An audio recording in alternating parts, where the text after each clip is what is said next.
A big part of my healing is for my default to be no. That may sound really negative, but it's not. So as a recovering people pleaser, approval seeker, codependent, like chronic codependent, one of my biggest problems is not knowing how or when to say no, not knowing my own limitations, literally centering what people want of me before what's best for me and my safety, my well-being, my longevity. And it's so hard for me to say no. I can't authentically show up for anybody if I don't even know what I want, what I need, and how to take care of myself.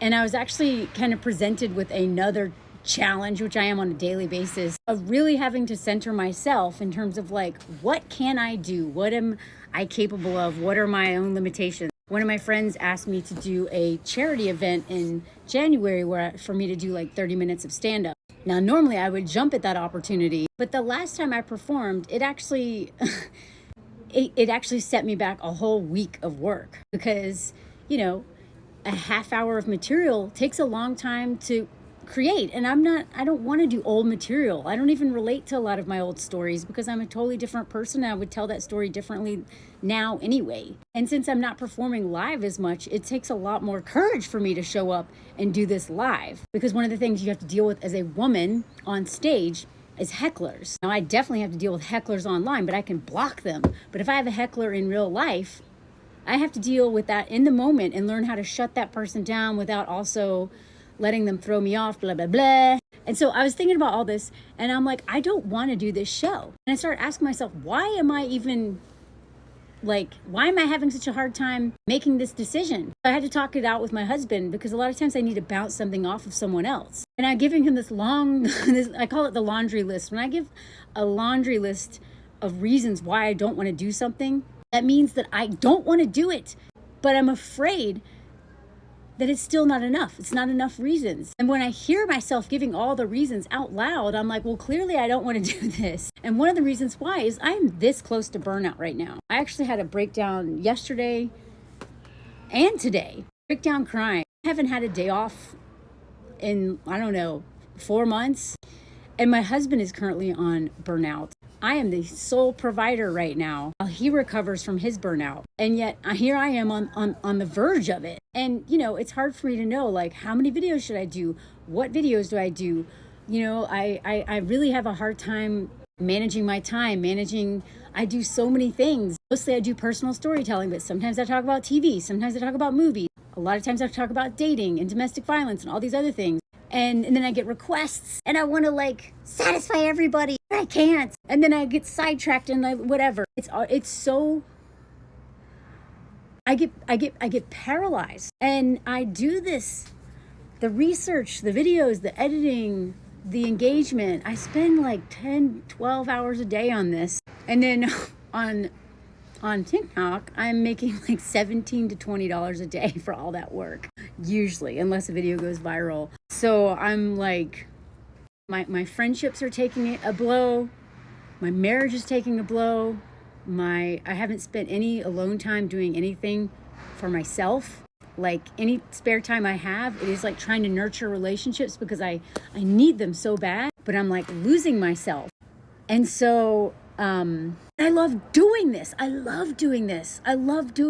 But it's really hard to have limitations on yourself when you love what you do. I know that everybody's oh my God, I would just love to get paid to do what I love doing, paid to be a creative, paid to be an artist. But as somebody who's been freelancing and doing this for a really long time, sometimes you do miss doing things just for money, things you don't care about just to pay the bills. Because there's something about the stakes that are so high when you really care about the things that you're doing and it's also your job. So I'm really trying to figure out how to manage all of this. I'm also not used to having my face as part of it. To get new headshots soon. I don't know what the hell I'm gonna wear for them. I'm so stressed out about that. How do I brand myself? How do I convey who I am in a photo? Who am I?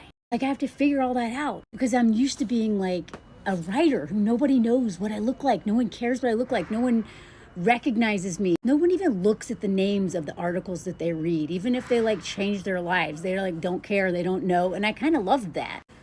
But I love this.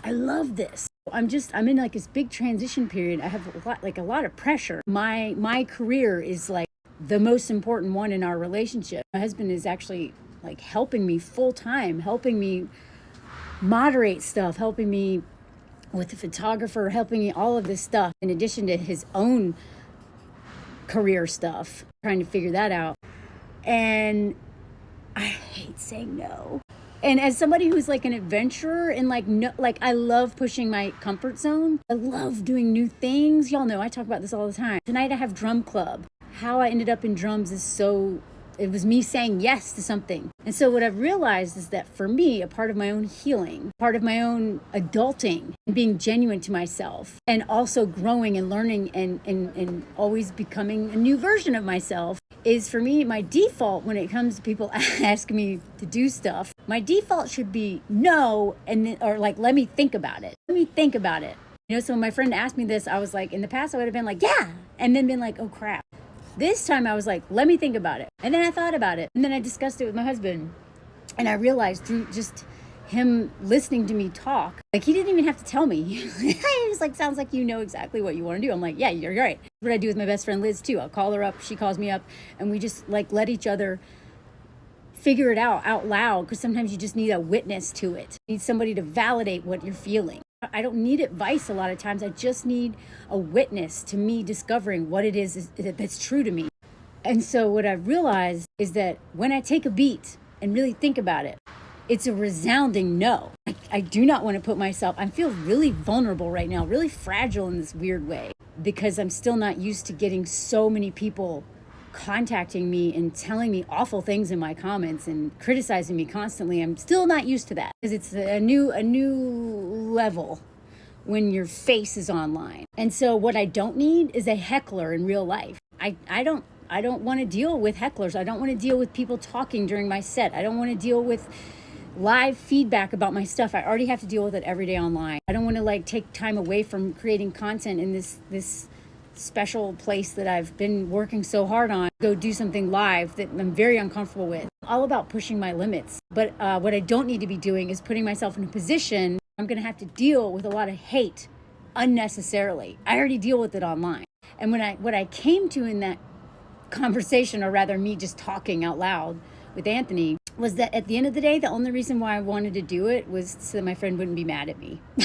That's it. That's literally the only reason why I was going to do it. Not because I wanted to, not because I really wanted to push myself. I don't need to push myself. I've been pushing myself my whole life. I do it plenty already by default. Not because I would enjoy it. Literally no reason. I wouldn't even get paid for it. Literally no reason to do it other than fear of my friend getting mad at me. So I left her a message last night. I was like, I'm sorry, but I realized the only reason why would want to do this is so that you wouldn't be mad at me. And that's not a good reason, because I know you're not going to be mad if I don't. She was like, I'm so happy you said no. Good for you. It's like my friends who know me, they know my default is to do things that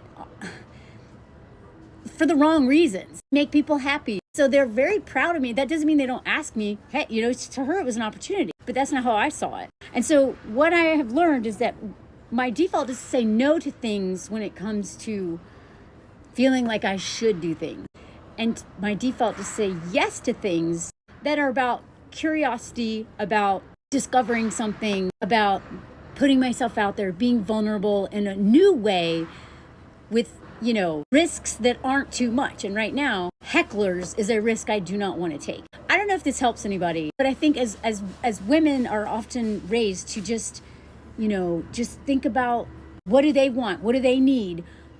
What should I do? And to not pause and take a beat and be like, wait a second, do I want to do this? Is this good for me? Because if it's not good for me, all the people that I care about will suffer. If I go to that show and I'm destroyed by it, it doesn't just impact me. It impacts my husband and everyone who cares about me. So thank God I have a partner who literally lives in my house, who is taking care of everything so that I can do what I'm doing. And who also has his finger on my pulse and is this quiet voice in my ear always. Center yourself. Take care of yourself. You can't afford to burn out. You can't really help anyone or serve anybody if you fall apart. You have to take care of yourself first. I wish all women had that voice, especially mothers. I can't even imagine what this is like next level for mothers who are told, have to center everybody but themselves. Anyway, I don't know if this helps. I can't be there for anybody or do anything worthwhile by martyring myself.